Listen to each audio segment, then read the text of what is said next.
నమస్తే అండి, ఎలా ఉన్నారు అందరూ? బాగున్నారా? మీ అందరికీ అమ్మవారి ఆశీస్సులు ఎల్లప్పుడూ ఉండాలని కోరుకుంటూ, అప్పులు చేయకుండా ఉండడానికి, మాకు చేతిలో ధనం నిలబడానికని ఎలాంటి పూజ కానీ మంత్రం కానీ లేని ఒక పరిహారం ఉంటే చెప్పమని అడిగారు. ఇంట్లో పూజా వ్యవహారాలు చేయలేని పరిస్థితిగా ఉందండి. అప్పులు తీర్చే మార్గాలకు సంబంధించిన పూజా మంత్రం లేకుండా చేసుకునే పరిహారం కావాలని అన్నారు. అలా అడిగిన వారందరి కోసం ఈరోజు వీడియో అండి. ఇది చాలా సింపుల్గా ఉండే పరిహారం, కానీ నమ్మకం విశ్వాసంతో చేయాలి, అప్పుడే మంచి ఫలితాలు ఉంటాయి. ఇక్కడ మీరు చూస్తూనే ఉన్నారు కదండి, ఇది ముంగీస్ అండి. మా ఇంటి వెనకాల అలా తిరుగుతుంటే కాస్త షూట్ చేశాను. ఇది ముంగీస.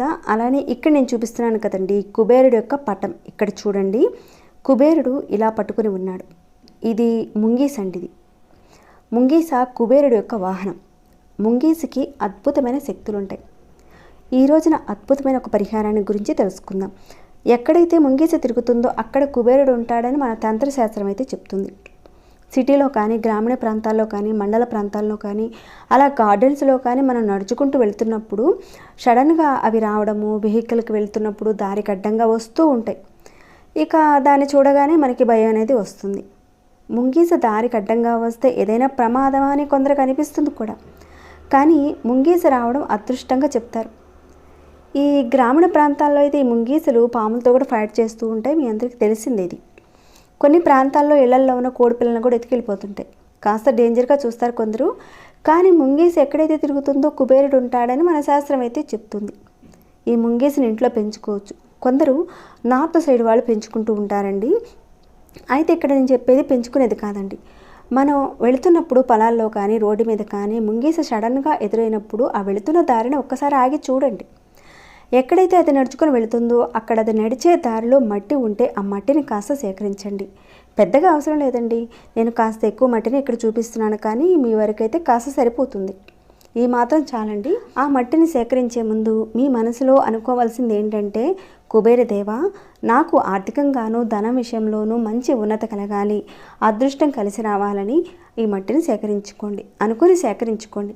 అలా సేకరించుకున్న తర్వాత ఇలాంటి ఎర్రటి క్లాత్ కానీ, లేదంటే ఇలాంటి తెల్లటి క్లాత్ కానీ, ఒక కొత్త క్లాత్ తీసుకోండి. మీరు వేరే విషయాలకు వాడిన క్లాత్ది కాకుండా కొత్తదే తీసుకోండి. ఇక ఈ క్లాత్లో కొద్దిగా మట్టిని దీంట్లో వేసి మూటగా కట్టండి. కాస్త చిన్నపాటి క్లాత్ తీసుకోండి. ఒక చిటికెడు కానీ 2 చిటికెళ్ళు కానీ మట్టిని వేసి మూటగా కట్టేయండి. ఇలా మీరు ఒక 2 మూటలను తయారు చేయండి. దీనిని అంటే ఈ మట్టిని ఏ రోజునైనా సరే సేకరించవచ్చు. ఎప్పుడైనా సరే ఈ పరిహారాన్ని కూడా చేసుకోవచ్చు. అది కనిపించినప్పుడు తెచ్చుకొని చేయండి. అలా 2 మూటలు తయారు చేస్తారు కదండి. ఒక మూటని మీ లాకర్లో పెట్టుకోండి. డబ్బాలో కానీ, లేదంటే బీరువాలో కానీ, అలా మీ లాకర్లో పెట్టుకోండి, ఎక్కడైతే డబ్బు దాచుకుంటారో. అలానే మరొక ఈ చిన్న మూటని, అంటే ఇది కాస్త చిన్న మూటగానే తయారు చేసుకోండి. ఇంకాస్త మీ షర్టు జేబులో పెట్టుకునేలా కాస్త చిన్న మూట తయారు చేసుకోండి. ఈ విధంగా మీరు పెట్టుకోవడం వల్ల వారం తిరగకుండానే ధనం కలిసి రావడాన్ని మీరే చూస్తారు. ముంగీసుకున్న గొప్ప శక్తి ఏంటంటే, ముంగీస ఎక్కడైతే తిరుగుతుందో కుబేరుడు ఆ ప్రాంతంలో మంచి అభివృద్ధి ఇస్తాడని మన శాస్త్రంలో అయితే చెప్పబడింది. పాముల విషయంలో ముంగీస చంపుతుందని, ఇంకా చిన్న చిన్న పక్షులను వేటాడుతున్న విషయం మాత్రమే మనకు తెలుసు, అంతే. కానీ మన పూర్వీకులు ప్రతి జంతువులోనూ, ప్రతి పక్షులోనూ, ప్రతి చెట్టులోనూ దేవుడు ఉన్నాడు, శక్తులు దాంట్లో దాగున్నాయని చెప్పడం జరిగింది. దీనిని విధి విధానంగా మనం చేసుకున్నప్పుడు మంచి ఫలితాలు వస్తాయని చెప్పడం జరిగింది. ముంగీస వెళ్ళిన దారిలో ఎక్కడైతే మట్టి ఉంటుందో ఒక్కోసారి అది నేలకి ఆనుకుని కూడా వెళ్తూ ఉంటుంది. చక్కగా చూడండి, చూసి కాస్త మట్టిని సేకరించండి. ఈ విధానాన్ని మీరు చేసినప్పుడు మంచి ఫలితాలు వస్తాయండి. మట్టిని తీసుకునేటప్పుడు మీరు కుబేరుని తలుచుకొని తీసుకోండి. వారంతో, తిథితో, రోజుతో అలాంటిది ఏది సంబంధం లేదండి. చేయండి. ఖచ్చితంగా అప్పులు చేయాల్సిన అవసరం లేకుండానే మీకు డబ్బు వస్తుంది, ఆర్థికపరమైన స్థిరత్వం వస్తుంది. మరి అలా పెట్టిన మూటల్ని తర్వాత ఎప్పుడు మార్చుకోవాలి అనే మాటకొస్తే, దీన్ని మార్చుకోని అవసరం లేదండి, అలానే ఉంచుకోవచ్చు. ఒకవేళ మట్టి ఎక్కువగా దొరికిందనుకోండి, ఇంట్లోనే ఉంచుకోవచ్చు, లేదంటే 10 మందికి కూడా మీరు ఇవ్వచ్చు. ఒకవేళ ఈ మట్టి మీ ప్రాంతంలో దొరక్కపోతే, అంటే ముంగీస తిరగకుండా ఉందనుకోండి మీ ప్రాంతంలో, మీకు దగ్గరలో గ్రామీణ ప్రాంతంలో వారికి ఎవరికైనా కనిపిస్తుందేమో వాళ్ళని సేకరించమని చెప్పండి. వాళ్ళు సేకరించి పెడతారు. తర్వాత మీరు అక్కడ వెళ్ళి దాంట్లో నుంచి కొంత మీరు ఆ మట్టిని తీసుకొని ఇప్పుడు చెప్పిన విధంగా చేసుకోవచ్చు. మరి ఇది నిజంగా జరుగుతుందా అంటే మీరు చేసి చూడండి, మార్పును మాత్రం ఖచ్చితంగా చూస్తారు. కానీ ఎవరికి వారుగా తెచ్చుకొని చేసుకుంటే చాలా శ్రేష్టం అండి, ఉత్తమం అని కూడా చెప్పచ్చు. కుబేరుడి యొక్క అనుగ్రహం ఉంటే మనకు మంచి ఫలితాలు రావడానికి అవకాశం ఉంటుంది. అలానే పక్షుల గురించి, పక్షుల ఈకల గురించి మన శాస్త్రంలో చాలా వరకు వివరించబడి ఉన్నాయండి.